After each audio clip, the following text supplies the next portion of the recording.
ఏకలవ్యుడు అంటే ఒక గురువును చూసి ఆయనకి బోధించకపోయినా కూడా ఒక ఏకాగ్రతతో, ఒక పట్టుదలతో మనిషి విద్యని ఎంత దూరం వరకైనా తీసుకెళ్లగలడు అనేటువంటిది ఏకలవ్యుడి యొక్క గొప్పతనం. ఈ రోజు ఎవరైనా సరే పేదరికంలో ఉన్నటువంటి పిల్లలు గాని, సమాజంలో ఉన్నటువంటి ఆర్థిక అసమానతలను గాని మీరు లెక్క చేయకుండా ఒక యూట్యూబ్ గాని లేకపోతే పుస్తకాల రూపంలో గాని కష్టపడితే మీరు కూడా అలాంటి విగ్రహాలు పెట్టించుకునే స్థాయికి వెళ్ళగలరు అనే దానికి ఉదాహరణ.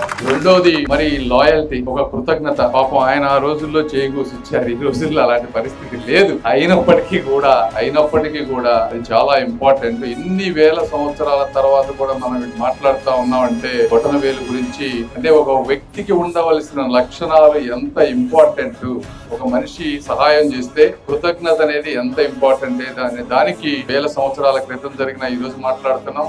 అదే విధంగా కాలం ఎంత ముందుకు వెళ్ళినా కూడా ఇంకొక 1000 సంవత్సరాల తర్వాత అయినా కూడా ఇలాంటి వ్యక్తులు జనాల హృదయాల్లో ఉంటారు.